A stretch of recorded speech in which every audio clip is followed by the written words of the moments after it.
Mike Matheson had a pretty nice season for the Penguins. I think we can agree on that. But what happens next? You know, the same question we tend to ask shift after shift with this most mercurial of defensemen. Good morning to you. Good Thursday morning. I'm Dejan Kovacevic of DK Pittsburgh Sports, and this is Daily Shot of Penguins. Comes your way bright and early every weekday if you're into football and or baseball. I also offer up daily shots of Steelers and Pirates, right where you found this. Matheson's an unusual case on so many levels. When you revisit the trade that Jim Rutherford made in sending Patrick Hornqvist to the Panthers in exchange for Matheson, you have on one hand an exchange of big contracts. You have an exchange where a younger player comes in return, a faster player, more dynamic player, obviously not at all the same type of player as Hornqvist, and the last thing I would do is denigrate Hornqvist in any way. And you also brought on a guy who Florida management trusted enough to sign to a contract of 8 years and $39 million.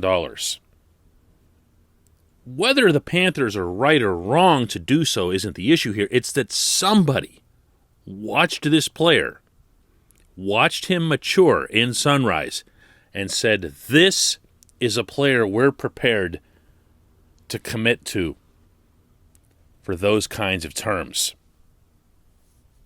So when he comes to Pittsburgh, and right off the bat, you'll recall the season opener in Philadelphia, this was back in January, and you saw there was kind of a headless chicken element to his game, particularly in his own end, and you're going, what's going on here? What is this? What kind of player did they just get? And then you see him bursting out of the zone. A human breakout. You know? He didn't need to make a pass to get out of the zone. He would just take the puck and just explode. And he'd end up doing some remarkable things. Coast-to-coast goals. Remember the bank pass off the end boards to himself? Do you remember that? That was a real thing. Kind of faked a shot, banked it off the boards behind the goal line, jumped around the player. This was against the Islanders in Pittsburgh. Captured the puck and passed it across to Teddy Bluger for the easiest tap-in ever. And you're like, what? Who even thinks to do something like that? He had his moments. But he also needed his stability. He needed his anchor. And no, I'm not going to, for the gazillionth time, reminisce and wax eloquent about the Cody Ceci era of Pittsburgh hockey. I've made my point on that one. But part of my point throughout that was that he had a calming effect on a player who could kind of use that sort of thing.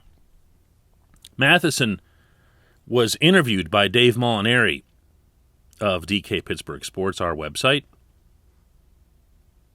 And Matheson said on that subject, our games complemented each other really well. We had a good relationship, too. It's not like we were absolute best buddies, or attached at the hip or anything like that, but we just got along real well and understood each other's games, started getting used to where each other was on the ice. We communicated well on the ice. We were able to read off each other.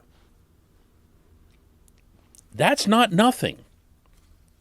And the fact that Ceci was right-handed and thus was going to be a more natural fit as a partner for Matheson also wasn't nothing.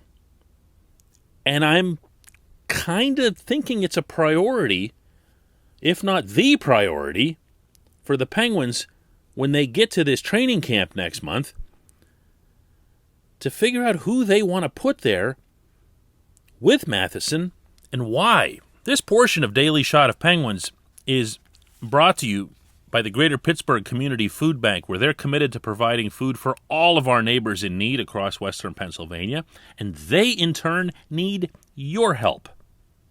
Visit pittsburghfoodbank.org to find out how $1 from you translates into 5 full meals by the time their extraordinary process puts this money into action. pittsburghfoodbank.org. More from Matheson in that interview regarding his overall performance on the season. I just continued to get more and more comfortable, to get back to playing the way I think I'm capable of playing. Toward the end of the year, I was playing the best hockey that I've played in a couple of years. Obviously, I feel like I've got a lot more to give, but I feel like I've gotten back on track a little bit compared to the season before in Florida. There's nothing there that I disagree with. Nothing. If all you notice when you watch Matheson's game is the occasional flub in the defensive zone or the occasional lapse, or he'll go to the wrong guy, or he'll just let somebody go because he's thinking about something on some other level, you're not going to recognize the defensive value that he brings to you.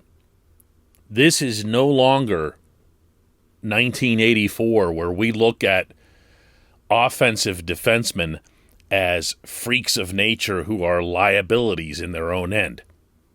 Paul Coffey was not the world's steadiest defenseman in his own zone, okay?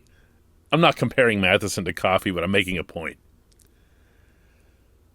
But Coffey was worth his weight in gold to your defense because of what he could do to create at the other end, what his speed would do to back off the other team instantly as soon as he got the puck. It was a mass retreat. That now, more than ever, in this beautiful sport, is recognized by most people, certainly by people inside the game, for what it's worth. Matheson's really, really good at this. Matheson has the capability to become more than he is, as you heard him acknowledge in that quote that I read to you just now. He knows that. He knows that. The Penguins' blue line as a whole almost makes sense in terms of what it can be in the coming season. You know what you're getting from Chris Letang and Brian Dumoulin.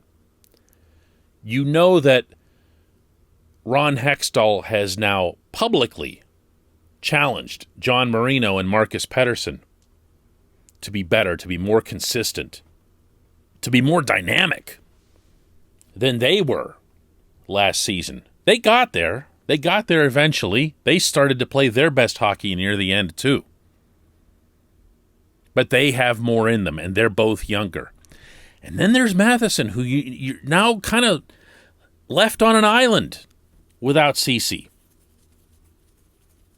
Really, go ahead, name his partner. Who you got? Juuso Riikola, Chad Ruhwedel, what do you want to do there? Mark Friedman, what do you want to do? You don't have one.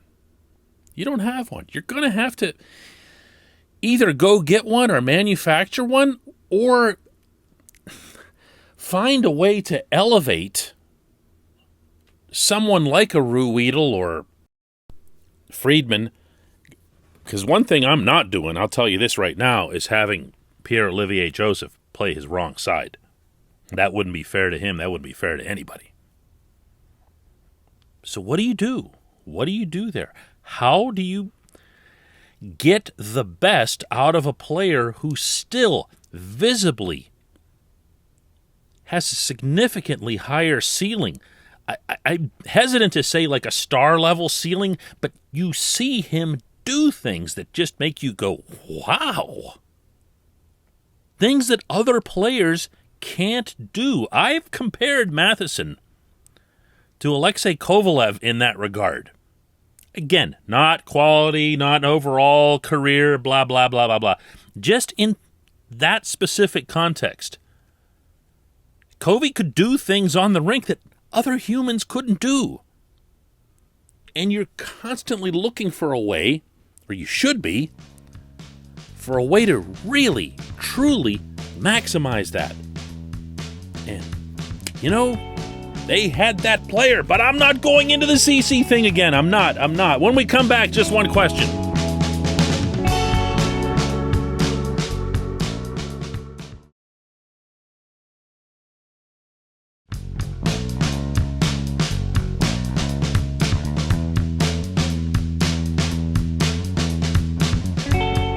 Welcome back. It's time for Just One Question. That's brought to you always on this program by Fubo TV. The monthly cost of cable is over $200, but Fubo TV is just $65 a month to watch all the same channels, including AT&T Sportsnet Pittsburgh. And right now, Fubo TV is offering our listeners of this program a 7-day free trial and 15% off your first month. Just go to FuboTV.com/DK.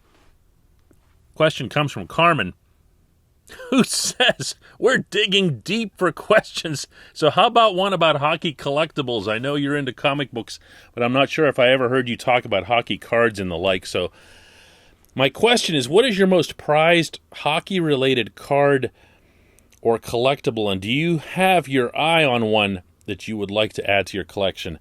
I, probably like every other kid, was getting hockey cards and baseball cards way back when.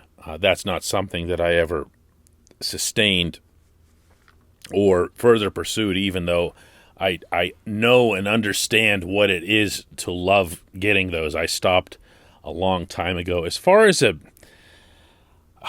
collectible or a piece of memorabilia, most of what I've clinged to over the years from a hockey standpoint has been things like mementos from the Penguins' trip to Japan in 2000. I went over there, spent a week in Tokyo. Some of you will recall the Penguins and Predators both opened their regular seasons with 2 games at the Saitama Super Arena. I saved everything. I don't ever expect to be in Japan again in my life, so I kind of had that sense even at the time. So I was like, I was just going to get everything that I could.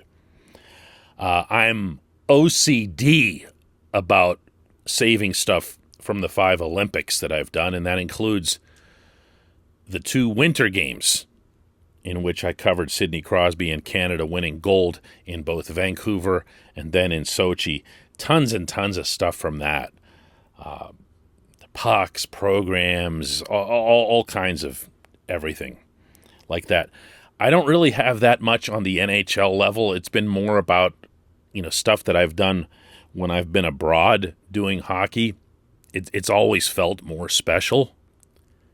But I'll also share with you, these are a couple of personal items. One was Johan Hedberg, Moose, as everyone here knew him, was one of the best human beings that I've ever covered in any sport. And I don't mean to talk about him in the past tense. The Moose is still a great guy.